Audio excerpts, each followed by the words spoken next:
నమస్తే, welcome to Sakshi business. This is Shahida. కొత్త ఆర్థిక సంవత్సరం ఏప్రిల్ 1 నుంచే ప్రారంభమైంది. పాత ఏడాది జ్ఞాపకాలను పక్కన పెట్టి కొత్త ఏడాదిని ఆర్థికంగా పటిష్టంగా ప్రారంభించాల్సిన తరుణం వచ్చింది.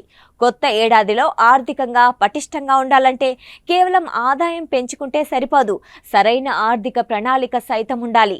అందుకే ఇన్కమ్ ట్యాక్స్ రిటర్న్ల నుంచి ఇన్వెస్ట్మెంట్ డిక్లరేషన్ల వరకు మీరు వెంటనే పూర్తి చేయాల్సిన కొన్ని ముఖ్యమైన పనులున్నాయి.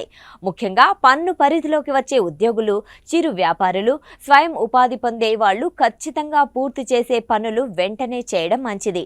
అందులో టాప్ 10 ఫైనాన్షియల్ టాస్క్ల గురించి ఇప్పుడు చూద్దాం. మొదటిది పన్ను విధానం డిక్లరేషన్. ఆర్థిక ఏడాది ప్రారంభమైన క్రమంలో పనిచేస్తున్న కంపెనీ యాజమాన్యానికి తాము ఏ పన్ను విధానంలో ఉన్నామనేది తెలియజేయాలి. పాత పన్ను విధానం, కొత్త పన్ను విధానంలో ఏదైనా ఒకటి ఎంచుకోవాలి. మీరిచ్చే డిక్లరేషన్ ఆధారంగానే పెరోల్ టీం మీ శాలరీపై టీడీఎస్ సరిగ్గా లెక్కించేందుకు వీలు కలుగుతుంది. ఒకవేళ మీరు ఏ నిర్ణయం వెల్లడించకపోతే ఆటోమేటిక్గా కొత్త పన్ను విధానం అమలవుతుంది. రెండోది పాత పన్ను విధానంలో పెట్టుబడుల డిక్లరేషన్. మీరు ఓల్డ్ ట్యాక్స్ను ఎంచుకున్నట్లయితే పన్ను మినహాయింపులు పొందేందుకు మీ యాజమాన్యానికి పెట్టుబడులకు సంబంధించిన వివరాలు వెల్లడించాలి. అందులో public provident fund, equity, liquid saving schemes, బీమా ప్రీమియం, హోమ్ లోన్ వంటి వివరాలు ఉంటాయి. సరైన సమయానికి వివరాలు అందించడం ద్వారా నెలవారీ టీడీఎస్ తక్కువ పడేలా చూసుకోవచ్చు. ట్యాక్స్ ప్లానింగ్ సైతం ఎలాంటి అంతరాయం లేకుండా సాగుతుంది. ఇక మూడోది టర్మ్ ఇన్సూరెన్స్. మీకు అనుకోకుండా ఏదైనా జరిగినప్పుడు టర్మ్ ఇన్సూరెన్స్ మీ కుటుంబానికి ఆర్థికంగా రక్షణ కల్పిస్తుంది. మీరు ఎంత త్వరగా టర్మ్ ఇన్సూరెన్స్ కడితే ప్రీమియం అంత మేర తక్కువగా ఉంటుంది. అలాగే మంచి కవరేజీ లభిస్తుంది. అలాగే హెల్త్ ఇన్సూరెన్స్. పెరుగుతున్న వైద్య ఖర్చుల్ని తట్టుకోవాలంటే హెల్త్ ఇన్సూరెన్స్ కొనుగోలు చేయడం అనేది అత్యవసరం. మెడికల్ ఎమర్జెన్సీ సమయంలో ఆర్థిక ఒత్తిడి నుంచి విముక్తి కలిగిస్తుంది. అందుకే జాప్యం చేయకుండా వీలైనంత త్వరగా హెల్త్ ఇన్సూరెన్స్ కొనుగోలు చేయడం మంచిది. ఇక ఫారం 15G, 15H సమర్పించడం. పన్ను పరిధిలోకి రాని వారు ఫారం 15G లేదా 15H సమర్పించడం ద్వారా వడ్డీ ఆదాయంపై టీడీఎస్ పడకుండా చూసుకోవచ్చు. ఫిక్స్డ్ డిపాజిట్లు వంటివి చేసేవారు ప్రతి సంవత్సరం ఈ ఫారాలు సమర్పించాల్సి ఉంటుంది.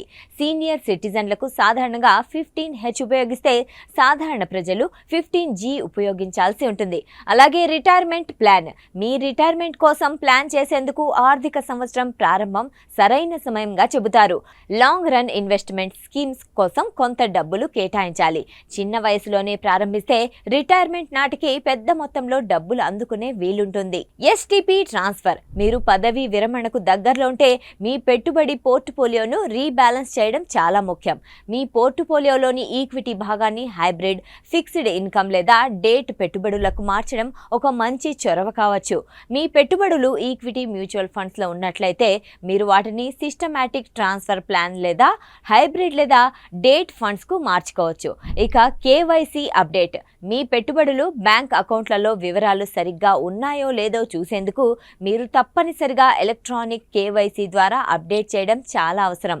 అడ్రస్, ఐడి ప్రూఫ్ వంటివి సరిగ్గా ఉన్నాయో లేదో తెలుసుకోవచ్చు. 9ది నామినేషన్ అప్డేట్.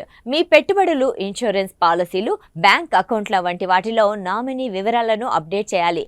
అలాగే నామినీ వివరాలను సరిగ్గా ఎంటర్ చేశామా లేదా అనేది సైతం చూసుకోవాలి. ఇక చివరగా సీనియర్ సిటిజన్ స్కీమ్స్. మీరు 60 ఏళ్ల వయసు దాటినట్లయితే సీనియర్ సిటిజన్ల కోసం ప్రత్యేకంగా రూపొందించిన పథకాల్లో పెట్టుబడులను ప్రారంభించాలి. ప్రస్తుతం బ్యాంకులు సీనియర్ సిటిజన్లకు ఫిక్స్డ్ డిపాజిట్లపై అధిక వడ్డీ రేట్లను ఆఫర్ చేస్తున్నాయి. సాక్షి టీవీ ప్రసారాలను నిలిపివేయటం చట్టరీత్యా నేరం. సాక్షి టీవీ ప్రసారాల కోసం మీ స్థానిక కేబుల్ ఆపరేటర్ను వెంటనే సంప్రదించండి. DTHలో, ఇంటర్నెట్లో కూడా సాక్షి టీవీ ప్రసారాలను వీక్షించవచ్చు.